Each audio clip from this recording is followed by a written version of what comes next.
Hello everyone, welcome back to my channel. And today we're going to talk about one important, or you can simply say it's a necessary one. So in every language, Hello World program is one of the important thing.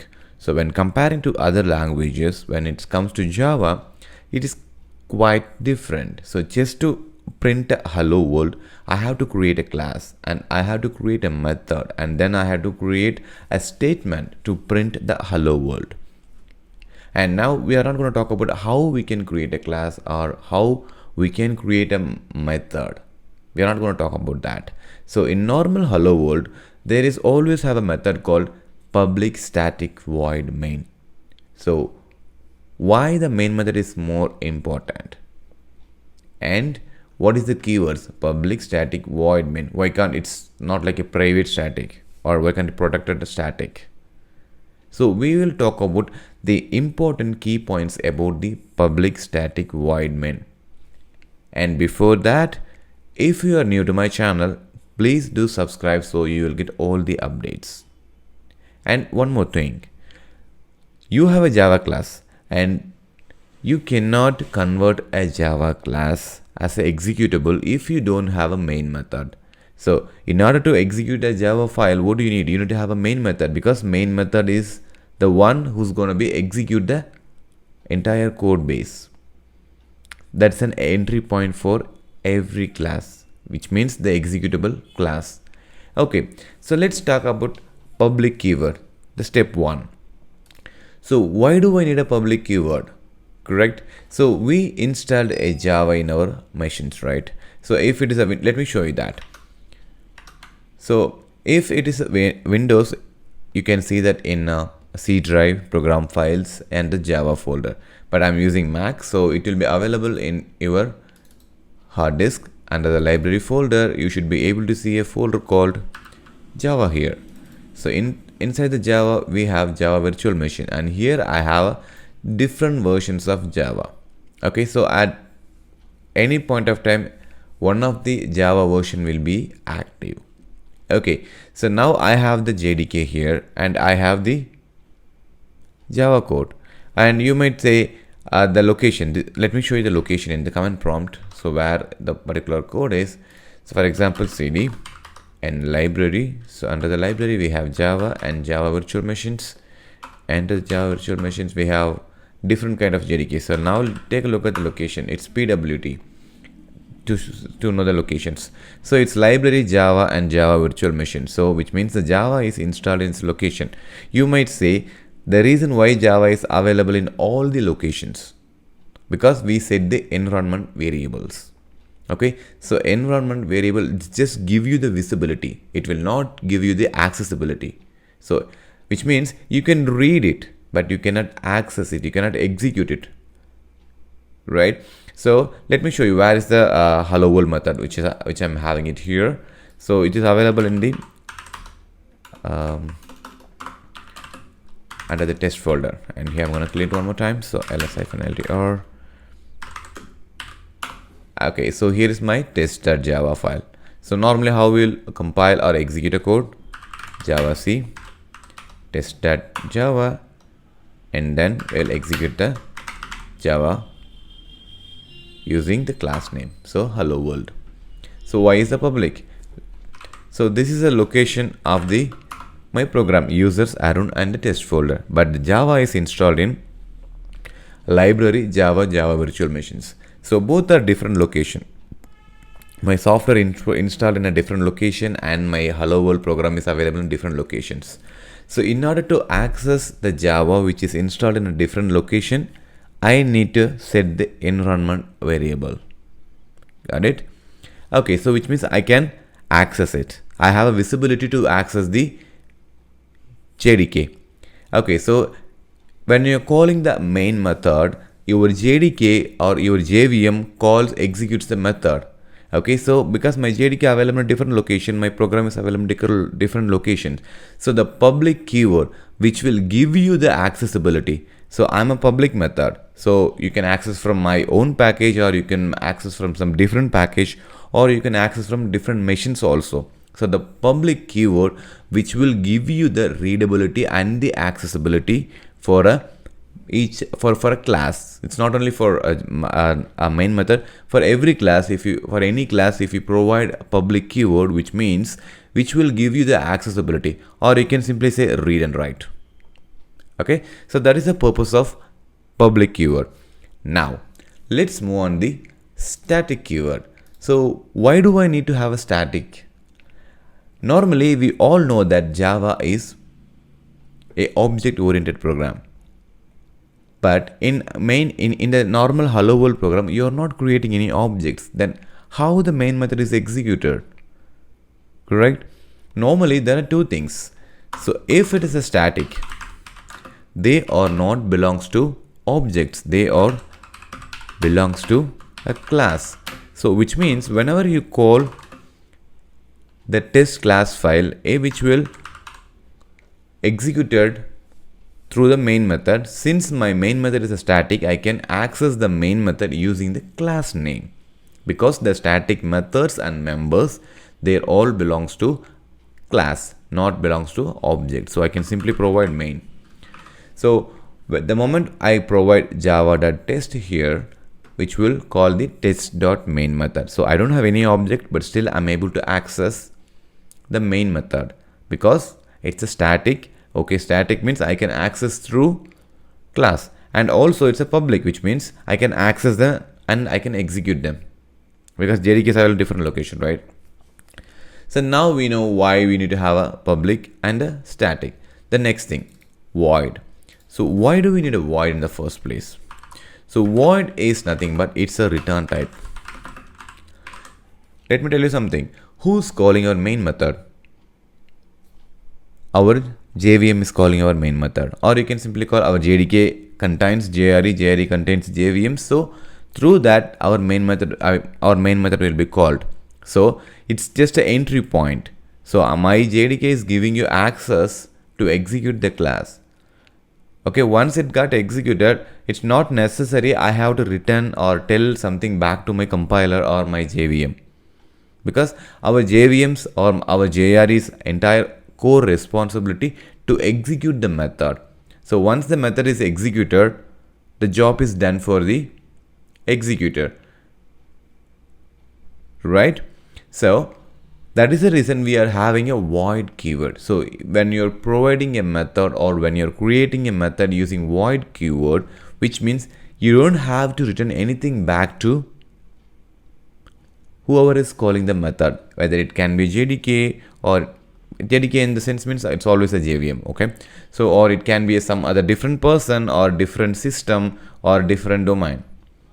Anyone can call the method, but once the method got executed, everything will work automatically, but they will not get any response back because this method is a void method. Okay, so if you're talking to a human, they will respond to you. But if you're talking to a wall, it will not respond to you. That is how it will be reacts. Okay, that is called as a void method. And the next thing is a main method. So the main is nothing but it's just a method name. Okay, so in order to write a method in Java, you have to provide a return type. Here we have a void and the method name. So here my method name is main. So why it is a main? Why can't it have something like I can say hello method? So when you provide a method name as a hello method, our JVM doesn't know any method called hello method. Right, because the default method, say whenever you're trying to execute any class file, our JVM is looking for a method called public static void main, because that is the default method for the executable class. So hello method, it's a normal static method, it's not a default method. So in order to convert a class into executable class, you need to have the public static void main, right?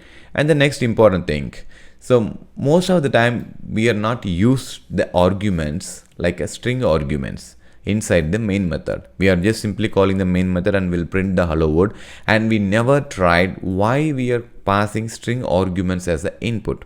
Why can't it's an integer? Why can't it's a tuple? And why can't it's some different data type? Okay, so string, the purpose parameter. Okay, let me tell you something. So when you have a number inside a string, you can convert the number into an integer, because for example, this is what I'm talking about. So here's a double colon, right? Here I have a value called 19. It's a string now. So you can typecast or convert typecast to a number. In the sense, number means it can be an integer, it can be a double, or it can be long also. But think about the other scenario. So you have something like this. Let me comment this one. So basically, this can be converted into a number.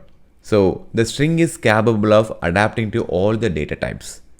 Okay, so but when you pass an integer here,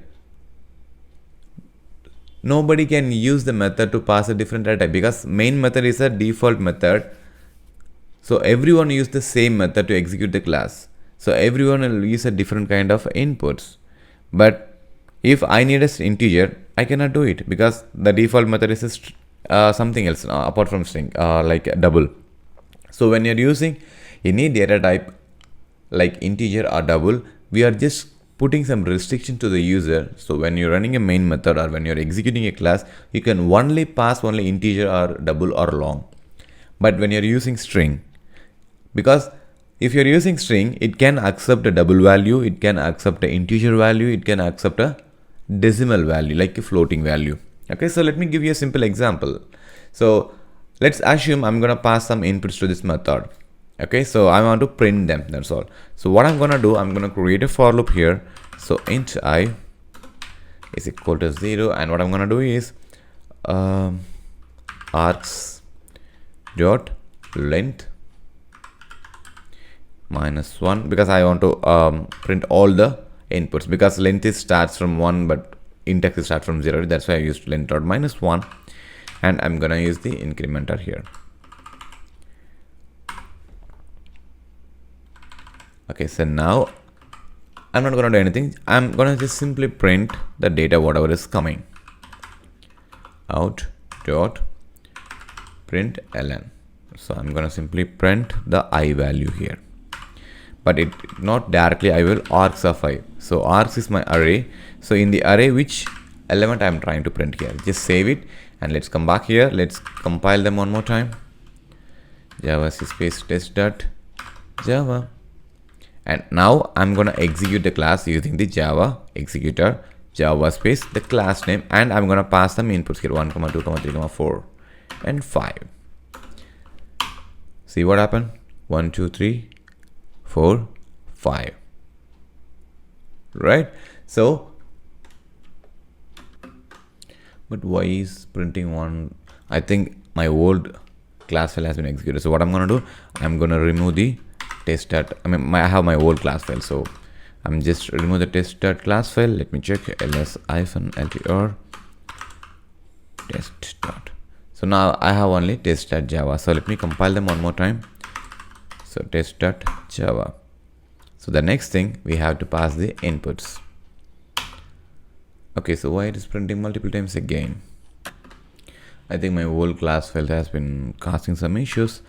Let me try one more time. Test.java length -1 incompatible types. Okay, so what is that? So args.length ngth -1 and I++. What is that? Oh, okay, it's my bad. Just take a look at the for loop. For int I is equal to 0, it has to be I less than or equal to. So that is the advantage of using the text pads. So the compiler will tell you what is the issue, but if you're using IDE, when you're trying to type some code, it automatically tells you what is wrong in it. So you'll never have a chance to learn. So, but if you're doing a text pad, you need to compile manually, and when you're compiling it, you will know what is the error. So then you have to go back and change what is wrong. So now I made a change here. So because there is some wrong with my code. So I'm going to compile them again. Okay, now it's compiled. So let me clear the console. Let me pass the same data again. See, now we got the hello world along with the 1, 2, 3, 4, 5. But you might ask, what is the big difference here? Okay, so these are all string. These are all printed numbers, but these are all string informations. So for example, I want to convert them into a integer, right? For example, what I'm trying to do is, let me try to show you int x is equal to args of 0. Okay, so let me keep it in the outside the loop, so it will print only once.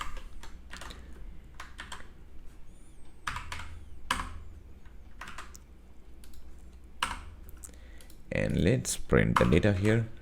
So here what I'm gonna do is, I'm gonna copy paste the SOP here, and I'm gonna print x value is going to be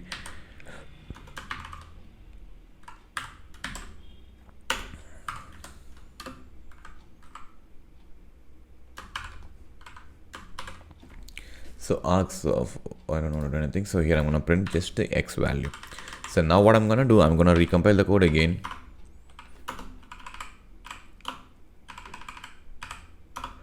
Java C space test.java, and I'm gonna pass the data again. So what happened? So the data has been printed, but where is my x value? So which means it's not compiled properly. So what I'm gonna do, we have to compile them again. Pwd C. Okay, I think it's a problem with my IDE. I mean the text pad, it's not saving properly, so let me do it manually. So file and save it one more time. So now I'm gonna recompile them again. So Java C space test dot Java. Okay, so now that is a problem. See, the line number 7, int x is equal to argument of 0, because the data is passed as a input, I mean passed as a string input, but here I'm directly asking to integer. So since I'm passing as a string, I can convert into any kind of data. So I am trying to convert integer dot parse int, and I can pass the element here.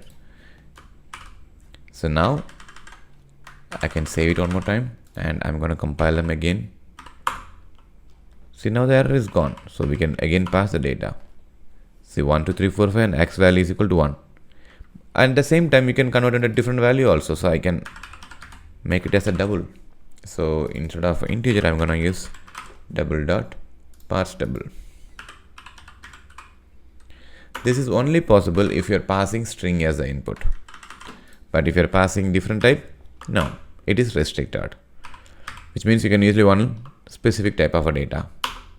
See what happened? Initially it is 1 because it's an integer, and here I'm using double, which is 1.0. So this is the important thing which we need to know about a Java hello world method. So here we did not discuss about why we need to create a class and what is a method and how to create a method. No, we didn't discuss about all those things. We only talked about why the public static void main string args and what is the use of each and every one of the keyword. Okay, so if you're learning a new Java developer, or if you're a beginner, you must know this particular thing. The reason this is one of the major important interview questions in most of the interviews. Okay, just have to try and try to explore with the Hello World program, and we'll see each other in the next video. Thank you.